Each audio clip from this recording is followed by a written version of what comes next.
आकाशवाणी भोपाल से प्रस्तुत है प्रादेशिक समाचार और देश प्रदेश की तमाम बड़ी खबरें।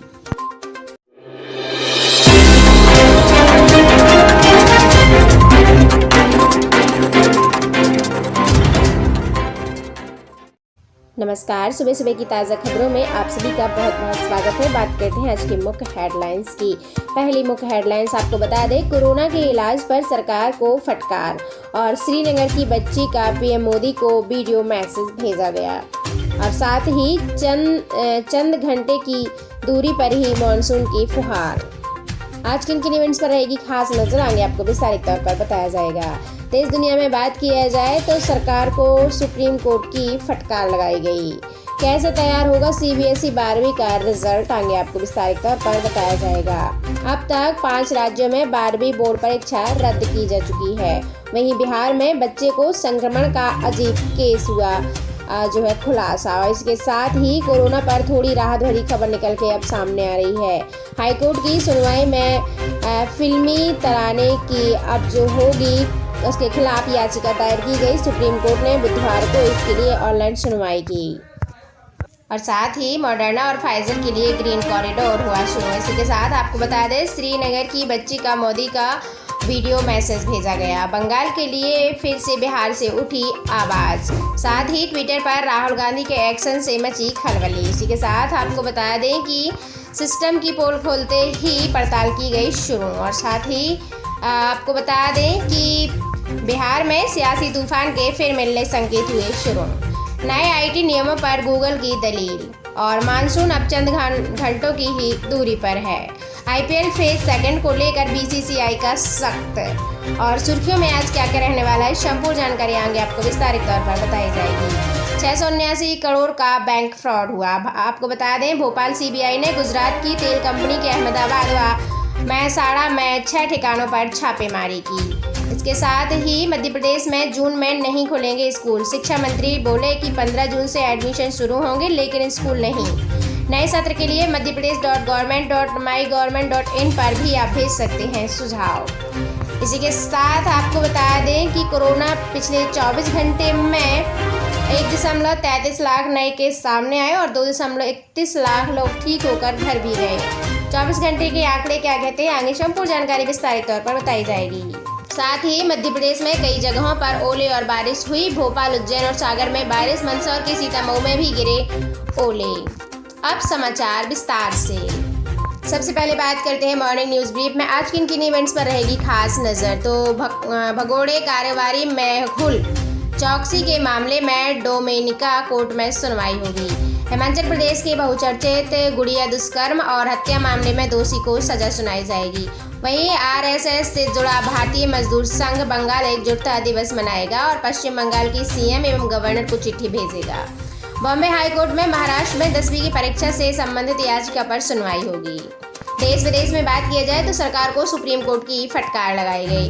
आपको बता दें कि कोरोना महामारी के समय दवा, इलाज और ऑक्सीजन और वैक्सीनेशन के मसले पर सुप्रीम कोर्ट ने सरकार से अहम सवाल पूछे। हालांकि सरकार ने इस दौरान जब कोर्ट के अधिकारों पर सवाल उठाया तो अदालत ने संविधान का हवाला देते हुए कहा कि जब लोगों के अधिकारों का हमला हो तो वह खामोश नहीं रह सकता है। देश में 18 से 44 साल के लोगों के पेड वैक्सीनेशन के फैसले को सुप्रीम कोर्ट ने मनमाना और तर्कहीन बताया है। कोर्ट ने पूछा कि जिस कोविन ऐप पर रजिस्ट्रेशन को जरूरी बताया जा रहा है उसे नेत्रहीन कैसे इस्तेमाल करेंगे। देश की आधी आबादी के पास मोबाइल नहीं है, वे कैसे वैक्सीनेशन कराएंगे। इसके साथ ही कैसे तैयार होगा सीबीएसई 12वीं का रिजल्ट। कोरोना महामारी के बीच केंद्र सरकार ने मंगलवार को देश भर में 12वीं सीबीएसई बोर्ड के एग्जाम कैंसिल कर दिए हैं। प्रधानमंत्री नरेंद्र मोदी जी ने कहा कि 12वीं का रिजल्ट तय समय सीमा के भीतर व तार्किक आधार पर ही किया जाएगा। ऐसे में सवाल यह है कि आखिर स्टूडेंट को असेसमेंट कैसे होगा। सीबीएसई ने बुधवार को बताया कि स्टूडेंट्स के मूल्यांकन के लिए स्ट्रक्चरिंग क्राइटेरिया तय करने में करीब 2 हफ्ते का समय भी लगेगा। साथ ही अब तक 5 राज्यों में 12वीं के बोर्ड परीक्षा को रद्द किया जा चुका है। आपको बता दें, कोरोना से बने हालात के मद्देनजर केंद्र सरकार ने मंगलवार को सीबीएसई 12वीं बोर्ड परीक्षा रद्द कर दी। हरियाणा ने भी इसी दिन 12वीं बोर्ड परीक्षा एग्जाम न कराने का फैसला लिया। इसके ठीक एक दिन बाद यानी बुधवार को पहले गुजरात ने, फिर मध्य प्रदेश ने, उसके बाद उत्तराखंड ने भी ये फैसला लिया और राजस्थान ने भी 10वीं 12वीं दोनों की परीक्षाओं को रद्द करने की घोषणा कर दी। आपको बता दें मध्य प्रदेश में 12वीं के करीब 7.75 लाख अभ्यर्थी है और गुजरात में 6.83 लाख है और वहीं राजस्थान में 12वीं में करीब 9.5 लाख स्टूडेंट है। ऐसा माना जा रहा है कि उत्तर प्रदेश और महाराष्ट्र भी जल्द इस पर फैसला ले सकते हैं। बिहार में बच्चे को संक्रमण का अजीब केस सामने आया। आपको बता दें बिहार के दरभंगा जिले में रविवार को 24 घंटे में 2.5 माह के मासूम सहित 4 बच्चों की मौत हुई तो लोग कोरोना की तीसरी लहर की आशंका जताने लगे। अब नया मामला सामने आया है जहां छपरा के एक 8 साल के मासूम का फेफड़ा 90% खराब हो चुका था और संक्रमण के कारण लिवर और किडनी पर भी काफी असर पड़ा था। RT-PCR और एंटीजन की रिपोर्ट के नेगेटिव आई थी, लेकिन CT स्कैन रिपोर्ट देख डॉक्टरों की टीम भी दंग रह गई। हालांकि डॉक्टरों की टीम ने बच्चे की जान बचाने के लिए पूरी ताकत लगा दी और वे काफी हद तक सफल भी हो गए। बच्चा अब रिकवर ही कर रहा है। कोरोना पर थोड़ी राहत भरी खबर सामने निकल के आ रही है। आपको बता दें भारत में सबसे पहले पाए गए कोरोना वायरस के वेरिएंट को लेकर वर्ल्ड हेल्थ ऑर्गेनाइजेशन ने बड़ा बयान दिया है। WHO ने मंगलवार को कहा है कि भारत में सबसे पहले पाए गए कोरोना वेरिएंट का एक स्ट्रेन ही अब चिंता का विषय है, जबकि बाकी 2 स्ट्रेन का खतरा कम हो गया है। कोरोना के इस वेरिएंट को WHO ने B.1.617 का डेल्टा नाम दिया था। इसी वजह से भारत में कोरोना की दूसरी लहर इतनी खतरनाक हुई थी। और वहीं हाईकोर्ट की सुनवाई में फिल्मी तराने। एक्ट्रेस जूही चावला की 5G टेक्नोलॉजी के खिलाफ दायर याचिका पर दिल्ली हाईकोर्ट ने बुधवार को ऑनलाइन सुनवाई की। हाईकोर्ट में जस्टिस JR मीणा की बेंच जब दलीलें सुन रही थी उसी वक्त सुनवाई के पेज पर एक के बाद एक फिल्मी तराने लगाने सुनाई देने लगी। दरअसल जूही ने सुनवाई का वीडियो लिंक सोशल मीडिया पर शेयर कर दिया था। सुनवाई के बीच एक आदमी बार बार गाने गाकर गायब हो रहा था। उसने जूही की फिल्मों के 3 गाने गाए और इसके बाद सुनवाई रोकनी पड़ी। कोर्ट ने नाराजगी जाहिर करते हुए मास्टर को इन लोगों को खोजकर अवमानना नोटिस देने का आदेश दिया। वहीं मॉडर्ना और फाइजर के लिए ग्रीन कॉरिडोर। आपको बता दें मॉडर्ना फाइजर की कोरोना वैक्सीन को जल्द से जल्द देश में उपलब्ध कराने के लिए केंद्र सरकार उनकी शर्तें मानने को तैयार हो गई है। Drugs controller general of India and DCGI ने कहा है कि अगर इन कंपनियों की वैक्सीन को बड़े देशों में और भी ऑर्गेनाइजेशन से इमरजेंसी यूज की मंजूरी मिल जाती है तो और भी ज्यादा इफेक्ट करेगी। और साथ ही श्रीनगर की बच्ची का मोदी को वीडियो मैसेज भेजा गया। आपको बता दें जम्मू कश्मीर की श्रीनगर की एक 6 साल की बच्ची ने पढ़ाई से परेशान होकर प्रधानमंत्री नरेंद्र मोदी जी से शिकायत की थी। महिला इरफान ने सोशल मीडिया पर वीडियो शेयर करते हुए मोदी जी से ऑनलाइन क्लास का समय कम करने के लिए कहा था। वीडियो वायरल होने के बाद उपराज्यपाल मनोज सिन्हा ने इस बच्ची की बात भी मान ली और साथ ही स्कूल शिक्षा विभाग ने 1 से 8वीं तक के बच्चों के लिए ऑनलाइन क्लास का समय 1.5 घंटे अब कम कर दिया है, जबकि 9वीं से 12वीं तक के बच्चों के लिए 3 घंटे से ज़्यादा समय नहीं होगा। वहीं बंगाल के बिहार से फिर उठी आवाज़। आपको बता दें पश्चिम बंगाल में जारी विवाद और उस पर जारी सियासत को लेकर अब बिहार से भी आवाज़ उठना शुरू हो गई है। बिहार की 25% शख्सियत ने राज्यपाल फागू चौहान को पत्र लिखकर बंगाल में विधानसभा चुनाव के बाद जारी हिंसा पर कार्यवाही की मांग की है। इस पत्र के प्रति राष्ट्रपति रामनाथ कोविंद, प्रधानमंत्री नरेंद्र मोदी और पश्चिम बंगाल के राज्यपाल जगदीप धनखड़ और साथ ही पश्चिम बंगाल की मुख्यमंत्री ममता बनर्जी को भी भेजी गई हैं। बिहार के राज्यपाल को पत्र लिखने वालों में अलग अलग क्षेत्रों के 25 बुद्धिजीवी शामिल हैं और इनमें पद्मश्री से सम्मानित 5 शख्सियत भी शामिल हैं। ट्विटर पर राहुल गांधी के एक्शन से मची खलबली। आपको बता दें कांग्रेस के पूर्व अध्यक्ष राहुल गांधी ने एक ही दिन में पार्टी के कई वरिष्ठ नेताओं, करीबियों और साथ ही पत्रकारों को ट्विटर पर अनफॉलो कर हलचल मचा दी है। केरल के वायनाड से लोकसभा सांसद राहुल ने मंगलवार को अपने ही संसदीय कार्यालय के कुछ लोगों और दिल्ली के वरिष्ठ पत्रकारों को अनफॉलो कर दिया है। बयान जारी में कहा गया है कि राहुल के अकाउंट का रिफ्रेशमेंट है, वे जल्द ही नई रणनीति के साथ अब लौटेंगे। और इसी के साथ सिस्टम की पोल खोलते ही पड़ताल की गई शुरू। आपको बता दें कोरोना की दूसरी लहर ने पूरे देश में हेल्थ सिस्टम पोल खोलकर रख दी है। सरकारी आंकड़े में तो जान गंवाने वालों की लाखों की संख्या दर्ज हुए हैं, लेकिन बहुत से ऐसे भी लोग हैं जिन्हें इन आंकड़ों में शामिल नहीं किया गया है। इसी के साथ अब मानसून पर चंद घंटे की ही दूरी है। मौसम विभाग के मुताबिक अगले 12 से 15 घंटे में मानसून केरल में दस्तक दे सकता है। यह तय वक्त से 2 दिन लेट है। केरल में 3 दिन से ही प्री मानसून बारिश जारी हो रही है। सैटेलाइट इमेज में केरल के तटवर्ती इलाकों और उससे सटे दक्षिण पूर्व अरब सागर में बादल छाए नजर आ रहे हैं।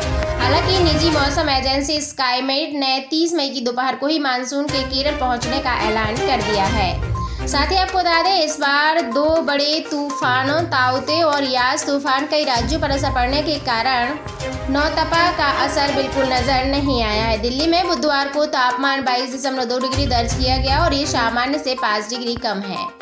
आईपीएल फेस को लेकर बीसीसीआई सख्त हुआ। आपको बता दें, भारतीय क्रिकेट कंट्रोल बीसीसीआई ने आईपीएल के बाकी बचे 31 मैच संयुक्त अरब अमीरात में कराने के लिए तैयारी करना शुरू कर दी है। बोर्ड प्रेसिडेंट सदैव गौरव गांगुली और सचिव जय शाह समेत कई टॉप अधिकारी फिलहाल यूएई में हैं। वहीं इंग्लैंड के खिलाड़ियों की लीग के दौरान उपलब्ध न होने की खबरों के बीच बोर्ड ने विदेशी खिलाड़ियों पर सख्ती करने की कार्रवाई करना तैयारी करना शुरू कर दिया है। सुर्खियों में आज क्या क्या रहने वाला है आपको बता दें। सिंगल डोज वाली रूस की स्पुतनिक लाइट कोरोना वैक्सीन बुजुर्गों में करीब 83% तक प्रभावी पाई गई है और भारत में अभी 2 डोज वाली स्पुतनिक भी वैक्सीन को अप्रूवल भी कर दिया गया है। देश के 15 राज्यों में लॉकडाउन जैसी पाबंदियां हैं। इनमें हिमाचल प्रदेश, दिल्ली, बिहार, झारखंड, छत्तीसगढ़, उड़ीसा, महाराष्ट्र और कर्नाटक, केरल सहित पश्चिम बंगाल, पांडिचेरी भी शामिल है। देश के 17 राज्यों और केंद्र शासित प्रदेशों में आंशिक लॉकडाउन रहेगा। इनमें से राजस्थान, उत्तर प्रदेश, मध्य प्रदेश, हरियाणा ये सभी राज्य शामिल रहेंगे, साथ ही गुजरात भी। और वहीं मध्य प्रदेश की राजधानी भोपाल में 679 करोड़ का बैंक फ्रॉड हुआ। भोपाल सीबीआई ने गुजरात की तेल कंपनी के अहमदाबाद व मेहसाणा में 6 ठिकानों पर छापेमारी की। आपको बता दें, सीबीआई भोपाल की टीम ने 679 करोड़ के बैंक फ्रॉड मामले में गुजरात की तेल कंपनी के अहमदाबाद और मेहसाणा में 6 ठिकानों पर छापामारा किया है। सीबीआई ने ये कार्रवाई बैंक ऑफ इंडिया के साथ 679 करोड़ रुपए की धोखाधड़ी करने के आरोप में की है और इसमें मेहसाणा स्थित तेल कंपनी विमल ऑयल और उसके निदेशकों के खिलाफ एफआईआर दर्ज की गई। साथ ही मध्य प्रदेश में जून में नहीं खुलेंगे स्कूल और कॉलेज। शिक्षा मंत्री बोले 15 जून से एडमिशन शुरू होंगे, लेकिन मध्य प्रदेश में स्कूल नहीं खोले जाएंगे। नए सत्र के लिए mp.mygovernment.in पर भी भेज सकते हैं आप सुझाव। आपको बता दें, सरकार ने स्कूल खोलने के लिए ऑनलाइन सुझाव मांगे हैं। इसके लिए स्कूल शिक्षा विभाग ने वेबसाइट भी बता दिया है। इसका लिंक 2 जून से खोल दिया जाएगा, यानी कि कल से खोल दिया गया है और इस पर प्राचार्य, शिक्षा संस्थानों, अभिभावक, स्टूडेंट तथा आम नागरिक भी 30 जून तक अपना सुझाव दे सकते हैं। इससे स्पष्ट है कि जून माह में स्कूल खोलने की संभावना अभी बिल्कुल भी नहीं है। 4 बिंदुओं पर मांगे गए हैं सुझाव। आपको बता दें, शैक्षणिक सत्र 2021-22 प्रारंभ करने के बारे में अभी क्या सुझाव है। प्ले स्कूल यानी कि प्राइमरी व मिडिल स्कूल कक्षा 1 से 8वीं तक खोले जाएं। कक्षा 9वीं से 12वीं तक के निकट भविष्य में खोले जा सकते हैं स्कूल। और ऑनलाइन ऑफलाइन शिक्षण पद्धति पर क्या सुझाव पड़ेगा या क्या प्रभाव पड़ेगा, इसका भी सुझाव दे सकते हैं।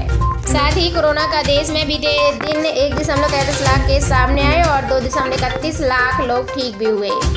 3204 लोगों की मौत हुई। 33 राज्यों और यूटी में नए संक्रमितों से ज्यादा लोग रिकवर हुए। आपको बता दें, पिछले 24 घंटे में देश में 1,33,048 लोगों की कोरोना रिपोर्ट पॉजिटिव आई है और इस दौरान 3204 लोगों की संक्रमण की वजह से मौत भी हुई। राहत की बात यह रही है कि 2,31,000 से ज़्यादा लोग ठीक होकर घर भी गए हैं। देश में कोरोना महामारी के पिछले 24 घंटे के आंकड़े आपको बता दें, बीते 24 घंटे में कुल नए केस सामने आए 1.33 लाख। बीते 24 घंटे में कुल ठीक हुए 2.31 लाख। बीते 24 घंटे में कुल मौतें हुई 3204 और अब तक कुल संक्रमित मरीज हो चुके 2.83 करोड़। अब तक कुल ठीक हुए 2.41 करोड़ और अब तक कुल मौतें हो चुकी 3.35 लाख। अभी इलाज करा रहे मरीजों की कुल संख्या 17.89 लाख रहेगी। और साथ ही रूस का दावा है कि बुजुर्गों पर 83% तक प्रभावी है सिंगल डोज वाली Sputnik light vaccine. Single dose वाली रूस की स्पुतनिक लाइट कोरोना वैक्सीन बुजुर्गों में करीब 83% तक प्रभावी मानी गई है। साथ ही मध्य प्रदेश से बात करें तो बुधवार को मध्य प्रदेश में 991 लोग कोरोना पॉजिटिव पाए गए, जिसमें से 4113 लोग ठीक हुए और 45 लोगों की मौत हो गई। अब तक 7.82 लाख लोग संक्रमण की चपेट में आ चुके हैं। इनमें से 7.56 लाख लोग ठीक हो चुके हैं, जबकि 8,157 लोगों की मौत हो चुकी है और 17,136 मरीज ऐसे हैं जिनका अभी इलाज चल रहा है। मध्य प्रदेश में कई जगह ओले और बारिश हो रही है। भोपाल के उज्जैन और सागर में बारिश, मंदसौर के सीतामऊ में गिरे ओले एक्सपर्ट ने बोला कि प्री मानसून के ये संकेत बताए जा रहे हैं। मध्य प्रदेश में प्री मानसून की आहट होने लगी है। आपको बता दें, प्रदेश के कुछ हिस्सों में बुधवार को बारिश हुई और रात करीब 7 बजे भोपाल उज्जैन में भी बारिश होना शुरू हो गई। मंदसौर जिले के सीतामऊ में तेज आंधी के साथ जमकर ओलावृष्टि भी हुई। वहीं सागर के खुरई तहसील में भी बारिश हुई। छिंदवाड़ा में दोपहर बूंदाबूंदी हुई और इसके अलावा भोपाल समेत ग्वालियर, इंदौर, होशंगाबाद, उज्जैन में भी मौसम सामान्य रहा। मध्य प्रदेश में नौतपा के अंतिम दिन बुधवार को भी मौसम विभाग ने बारिश की संभावना जताई है और इस दौरान 30 से 40 किलोमीटर प्रति घंटे की रफ्तार से हवा का अनुमान भी लगाया गया है। साथ ही दोस्तों, मध्य प्रदेश और देश प्रदेश से जुड़ी हुई तमाम जानकारियों को अपने सबसे पहले पाने के लिए आप हमारे इस चैनल पर विजिट करें। चैनल को subscribe. Thank you so much.